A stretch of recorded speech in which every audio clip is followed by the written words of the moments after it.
Chapter 1. The Wounded Guardian.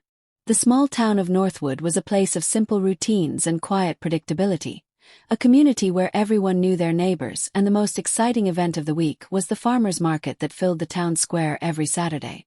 For Sasha, however, the town was merely a base camp, a place to sleep and store her supplies. Her true purpose, her passion, existed just beyond the last neatly trimmed lawn, in the wild and whispering expanse of the Blackwood forest. While other children had been warned with frightening tales of the woods, Sasha had always felt a pull, a silent understanding that the forest was not a place of monsters, but a place of life, some of it fierce, some of it vulnerable, all of it deserving of respect. That respect had grown into a mission, and her small home on the edge of town was less a house and more a makeshift animal shelter, a constant rotation of injured birds, lost fox kits, and once, a very grumpy badger, all receiving her patient care. This deep-seated calling is what drove her out into the chilly twilight, a heavy backpack of medical supplies weighing on her shoulders. There had been rumors, whispers among the few hunters who dared go deep into the Blackwood, of a ghost wolf, a massive creature of pure shadow that was never seen clearly. Most dismissed it as a tall tale, but Sasha had found tracks, prints too large for any ordinary timber wolf, and a feeling, a prickle on the back of her neck, told her the stories held a kernel of truth. She wasn't seeking the wolf out of curiosity, but out of concern. The forest felt tense, and a large predator in distress could be a danger to itself and the entire ecosystem she loved. The deeper she went, the more the familiar sounds of the town faded, replaced by the rustle of unseen creatures and the sigh of the wind through the pine canopy high above. She followed a narrow game trail alongside the rushing ice-cold water of the Onyx River, her flashlight beam cutting a solitary path through the deepening gloom. It was by the riverbank that she found him, and the sight made her breath catch in her throat. The rumors had not done him justice. He was enormous, a creature of myth and muscle. His fur so dark it seemed to absorb the fading light, making him a living piece of the night.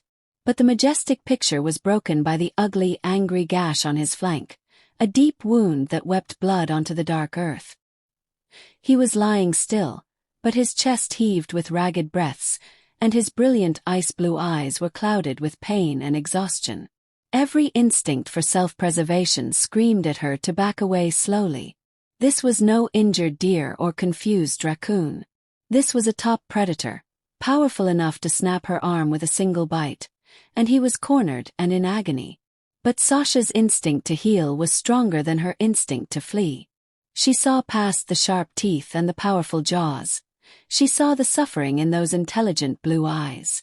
She knelt slowly, placing her flashlight on a rock so the beam illuminated the space between them but didn't shine directly in his eyes. "It's okay," she murmured, her voice a soft, steady counterpoint to the river's rush. "I'm not going to hurt you. I just want to help." She began to talk, a continuous calm stream of words about nothing in particular. About the stubborn owl she'd released last week, about the chill in the air, about how brave he was. She carefully unzipped her pack, the sound loud in the quiet, and pulled out her supplies. Antiseptic, clean gauze, a roll of bandage. The wolf watched her, his gaze intense, a low growl rumbling in his chest like distant thunder. But he didn't move to attack. Slowly, so slowly, she crept forward, her hand outstretched. She let him sniff the back of her hand, the medical supplies, letting him learn her scent. His wet nose was cold against her skin, and he gave a soft, questioning chuff. It was a gesture of cautious communication, not aggression. Emboldened, she moved to his side. The wound was bad, a clean slice, perhaps from a sharp rock or a rival's claw. It needed to be cleaned and closed. Working with a focus that blocked out her own fear, she set to work. She cleaned the cut, her touch as gentle as she could make it. He flinched but held still, a testament to his incredible will. She applied a salve to prevent infection, and then began the delicate task of wrapping the bandage around his powerful torso, her arms barely reaching. Throughout it all, she kept talking, her voice a lifeline of calm in his world of pain. When she finally tied off the bandage, she sat back on her heels, her own hands trembling slightly from the adrenaline and the intense focus. The wolf, the magnificent, terrifying creature, turned his great head and looked at her. Then, he did something that shattered any remaining fear in her heart. He nudged her hand with his nose, a deliberate, grateful gesture, and then gently licked her fingers where they were stained with his blood. A jolt, warm and electric, shot up her arm and spread through her entire body.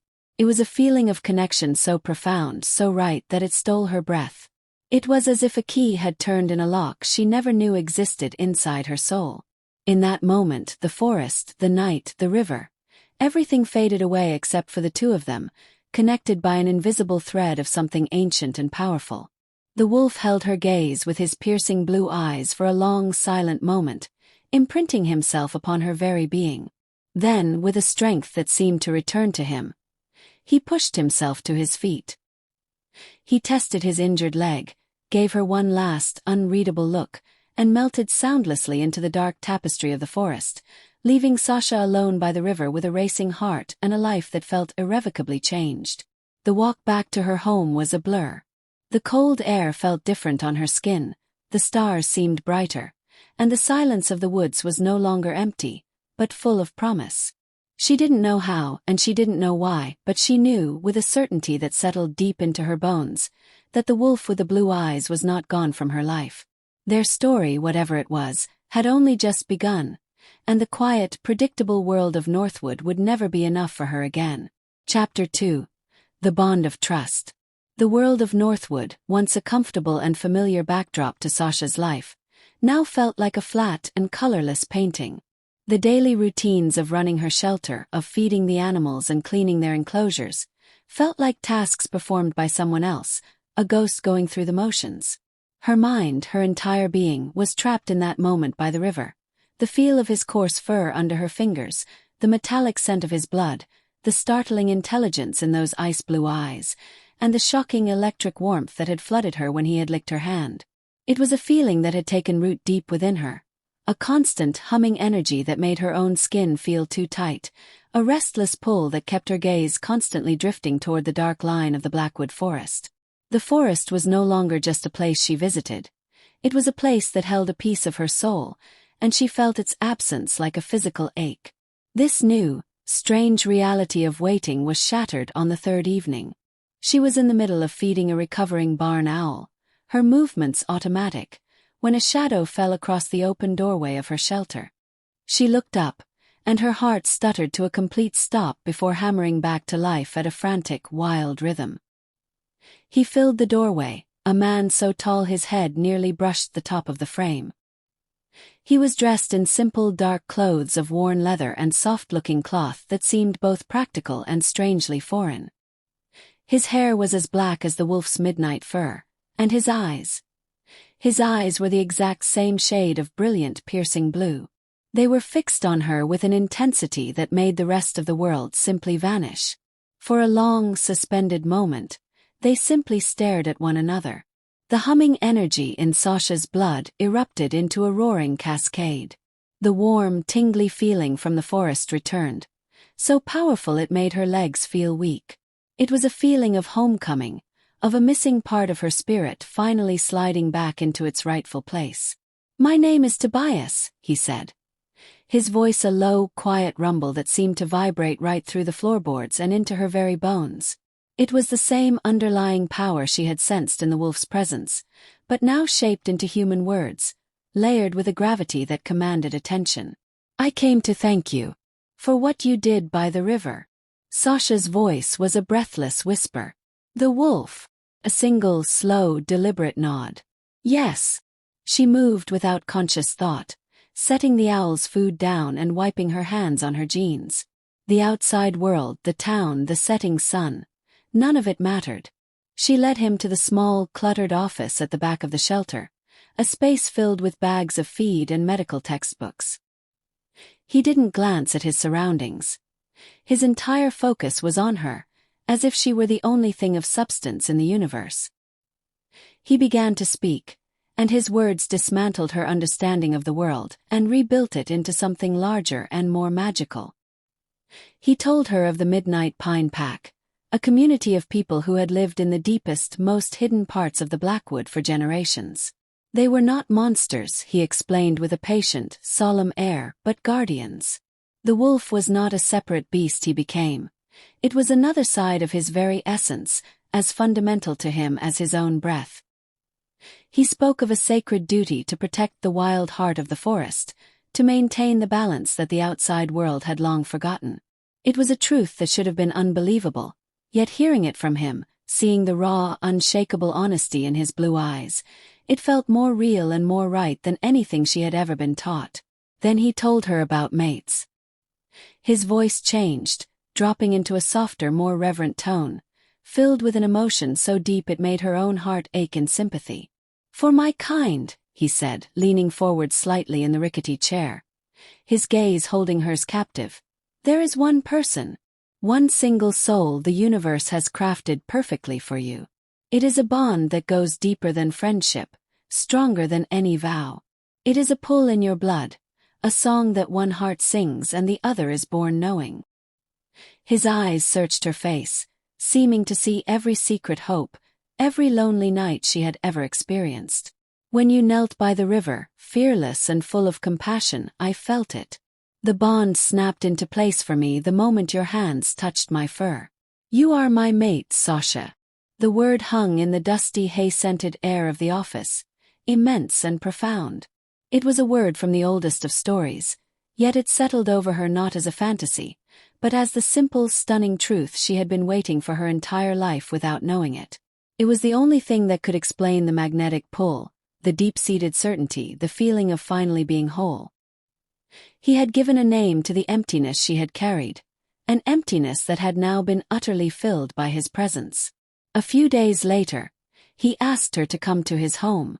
There was no fear, only a thrilling, breathless anticipation as she followed him up a path that was invisible to her until he pointed out the subtle signs, a bent branch, a specific arrangement of stones.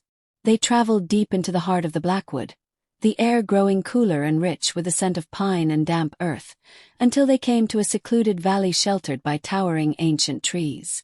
The village of the Midnight Pine Pack was not built upon the land, but woven into it. Homes were nestled between the massive roots of the pines, built into the sides of gentle slopes, designed to be one with the forest. People moved with a fluid, natural grace, their laughter echoing warmly. They stopped and stared as Tobias led Sasha through the center of the village. Their eyes, in various shades of gray and green, held a natural wariness. She was an outsider, a human. But when they looked at Tobias, at the unmistakable protective way his large hand rested on the small of her back, their expressions softened into a quiet, respectful acceptance. Their alpha had found his mate. The following weeks were a blur of beautiful, life-altering discovery. Sasha split her time between her shelter and the forest, her life becoming a dual existence that felt more complete than her single life ever had. In the Pack's village, Tobias showed her his world. He showed her hidden clearings where moonlight shone like liquid silver, and secret hot springs where steam rose to meet the cold night air. They walked for hours and they talked even longer. He confessed the heavy weight of leading his people, the constant responsibility of keeping them safe and their secret secure. She told him about her solitary childhood, her dream of a true family, her feeling of being an oddity among the people of Northwood who could never understand her connection to the wild. With every shared secret, every quiet moment of understanding, the bond between them strengthened, becoming a tangible, living thing that wrapped around them both. It was in the way his hand would find hers as they walked, their fingers lacing together as if designed to fit. It was in the long, warm embraces where she could feel the steady, strong beat of his heart against her cheek, a rhythm that promised forever. It was in the soft, lingering kisses they shared under the canopy of stars, kisses that started out shy and exploring and grew in confidence and passion, each one a silent promise, a taste of a deep, abiding love they were both discovering. The air between them crackled with a pure, intense romance, a connection built on a foundation of utter trust and a soul-deep recognition that this was where they were always meant to be. One evening, they sat on a thick, soft fur spread before a small, crackling fire outside his home. The sounds of the pack settling in for the night, The soft murmur of voices, the distant harmonious howl of a wolf on patrol, was a comforting melody. Sasha leaned back against Tobias's chest, his strong arms wrapped around her, his chin resting gently on top of her head. She had never felt so safe, so completely and perfectly content, as if every piece of her life had finally clicked into place. He shifted slightly, turning her in his arms so he could look into her eyes. The firelight danced in his blue gaze, which was filled with a love so profound it made her breath catch in her throat. "My soul," he whispered, his voice rough with a vulnerability she knew he showed no one else. "Recognized yours, Sasha. I think it has been searching for you through every lifetime. And now that I've found you, it will never, ever let you go. It will always find its way back to you." He wasn't asking a question. He was stating a fact as undeniable as the ancient trees surrounding them. It was a confession, a vow, and a declaration of a love that felt as eternal as the forest itself. Sasha looked at him, at the man who was also a wolf, her protector, her other half, and she knew. She knew with every fiber of her being that her own soul had been searching for his too. "I know," she whispered back, her voice thick with tears of pure, unadulterated joy. "My soul is yours, Tobias. It's finally completely home." Chapter 3: The Challenge and the Choice. The golden, sun-drenched days that followed were the most profoundly fulfilling of Sasha's entire life. Her world had beautifully and irrevocably split into two harmonious halves, each one nourishing the other. By day, she remained the dedicated animal rescuer of Northwood, her hands still skilled and gentle as she tended to broken wings and nurtured orphaned creatures back to health. The townspeople noticed a new serenity in her demeanor, a quiet confidence that softened the edges of her former solitary intensity, but they attributed it simply to a satisfying summer. They could never have imagined the other magical half of her existence, the part that began each evening when she would follow the hidden paths deep into the Blackwood, her heart beating a rhythm of joyful anticipation that only quieted when she saw Tobias waiting for her at the edge of the clearing, his blue eyes lighting up at the sight of her. In the Pax village, she was no longer just a visitor or a curious human. She was Tobias's, and the pack had gradually, warmly, woven her into the very fabric of their daily lives. She learned their customs, helped the elders prepare herbal remedies using plants she had only read about in books, and listened, enthralled, to their ancient stories spoken under the vast star-strewn sky. Her connection with Tobias deepened into something unshakable and mature. It was in the easy, comfortable silences they shared, a language built on mutual understanding that needed no words. It was in the protective, possessive way his hand would rest on the curve of her waist, a constant, warm pressure that whispered she was his and he was hers. It was in the slow, deep kisses they exchanged in the quiet moments before dawn, kisses that spoke of a growing, passionate love and a commitment that was taking root, anchoring them together for all their tomorrows. The bond between them was no longer a strange, new sensation. It was the very bedrock of her existence, the steady, humming truth that gave purpose to her every breath. But the peace of the forest was a delicate balance, easily disrupted. A subtle, creeping unease began to permeate the hidden valleys of the Blackwood, a change felt not with the ears, but in the gut, a primal warning. The birds were quieter, their songs more infrequent. The normal, bustling activity of the forest creatures grew hesitant, their movements furtive. Tobias became more watchful, his powerful frame often tense, his brilliant blue gaze constantly scanning the deepest shadows between the trees. The relaxed man who held her through the night was now often locked in deep, hushed conversations with his most trusted warriors, their faces etched with lines of grim concern. The threat, when he finally explained it to her, was insidious and slow-moving. A strange illness was spreading among the smaller animals of the forest, the rabbits, the squirrels, the deer. It was a wasting sickness that left them weak and disoriented, and it was decimating the primary food source for the wolf pack. The balance of their entire ecosystem was under a silent, creeping attack. A cold, sharp dread coiled in Sasha's stomach, colder than the deepest winter stream. The sanctuary she had found was under a threat that claws and teeth could not fight. Her fear was a physical, piercing worry, not for herself, but for Tobias, for the pack, for the vulnerable pups who tumbled and played in the sun-dappled clearings. Tobias, as alpha, had to lead his hunters on a dangerous journey through the weakened and unpredictable forest to find new, uncontaminated hunting grounds far from their home territory. It was a risky undertaking, a trek through unfamiliar and potentially hostile lands that carried the constant risk of encountering rival packs or coming up empty-handed. The morning the hunting party left, the village was blanketed in a heavy, anxious silence. Tobias stood before Sasha, his hands cradling her face, his thumbs stroking her cheeks with a tenderness that belied the strength in his hands. His eyes were pools of fierce determination and unwavering love. "You must stay within the protected circle of the village," he said, his voice low and firm, a command laced with a desperate plea. "Do not venture into the deeper woods alone. The forest is sick, and sickness makes the wild unpredictable. The prey is scarce, and predators are growing desperate. Promise me you will be safe." Sasha could only nod, her throat too tight with unshed tears to form words. She pressed a small woven leather cord she had braided for him into his palm, a tangible piece of her love to carry with him. He closed his fingers around it, his expression softening for a fleeting, heartbreaking second before he leaned in and kissed her.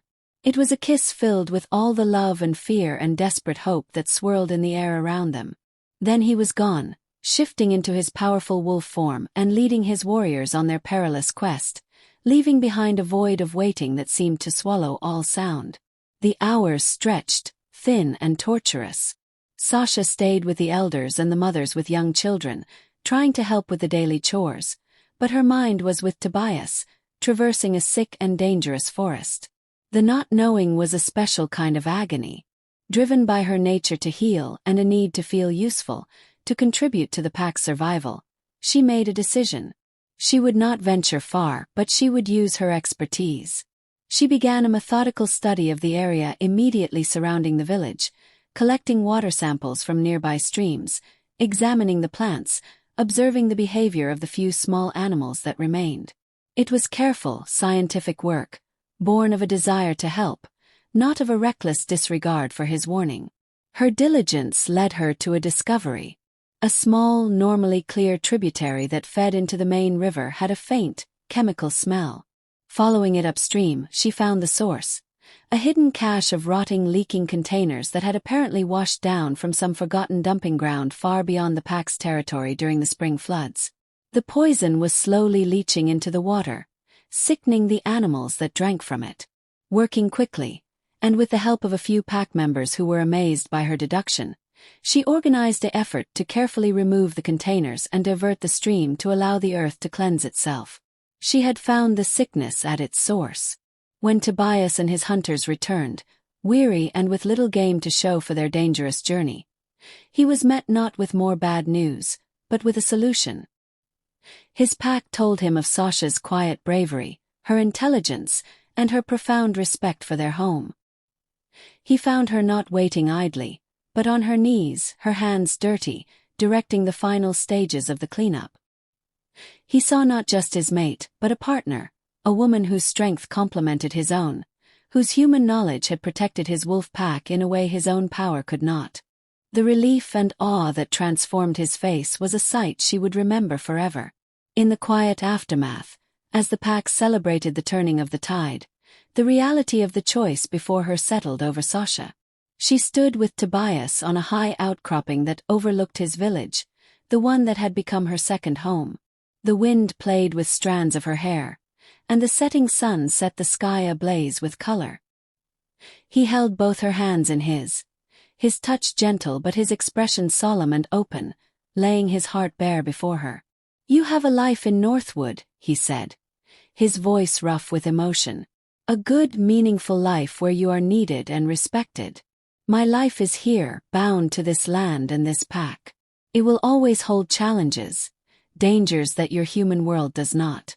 The choice of where you build your future, it must be yours, Sasha. I will love you forever, no matter where you are." Sasha looked out at the majestic, wild beauty of the forest she had helped to heal. She thought of her small, purposeful shelter and her quiet cabin. Then she thought of the vibrant, loving community of the pack, the profound connection she felt to this land and its people, and the man standing before her. She saw her past, her present, and her entire future in his loving blue eyes. She squeezed his hands, her own decision crystal clear, a truth she had known in her soul since the moment by the river.